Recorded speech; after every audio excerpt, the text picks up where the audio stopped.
துலாம் ராசிக்காரர்களுக்கெல்லாம் இந்த ஐப்பசி மாத பலன்கள். துலாம் ராசிக்காரர்கள் ஃபர்ஸ்ட் ஆஃப் ஆல் என்னை மன்னிச்சிருங்க. உலகத்தில் யார் எப்படியோ யாரை பற்றி எனக்கு தேவையில்லாத விஷயம். நான் எப்பயுமே பாசிட்டிவாக பேசுகிறது தான் என்னுடைய பழக்கமாக வச்சுருப்பேன். அது நம்மளுடைய சேனலில் இருக்க நண்பர்கள் எல்லாருக்குமே தெரியும், நேயர்களுக்கெல்லாம் தெரியும். இவருடைய பார்த்தா பாசிட்டிவாக இருக்கும், ஒரு நல்லா இருக்கும் அப்படின்னு நினச்சி தான் நீங்கள் பார்க்குறீங்க. ஆனால் மருத்துவர் ஊசி போட மன்னிப்பு கேட்பதில்லை. ஒரு விஷயம், அப்பப்போ நம்ம கொஞ்சம் கசப்பு மருந்து குடிச்சு தான் ஆகணும். அது ஆன்டிபயோட்டிக் உடம்புக்கு நல்லது தான்.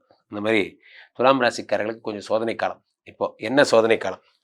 ஒரு மனிதனுக்கு பிரச்சனை வரலாம், ஆனால் இவ்வளோ பிரச்சனை வரக்கூடாது அப்படிங்கிற மாதிரி தான் உங்கள் நிலைமை. இப்போ காரணம் என்னவென்றால், 9ஆம் இடத்திலே சுகபோகமாக இருந்து எல்லாத்தையும் கொடுத்துட்டு இருந்த குரு எல்லாத்தையும் கொடுத்தாரு, ஒன்றும் கொடுக்கல சார். சரி, ஓகே, ஏதோ நல்லபடியாக வச்சிருந்த குரு 10ஆம் இடத்திலே வருகிறார், உச்சம் பெறுகிறார். குரு 10ஆம் இடத்துக்கு வருவதே ஒரு ஆபத்து.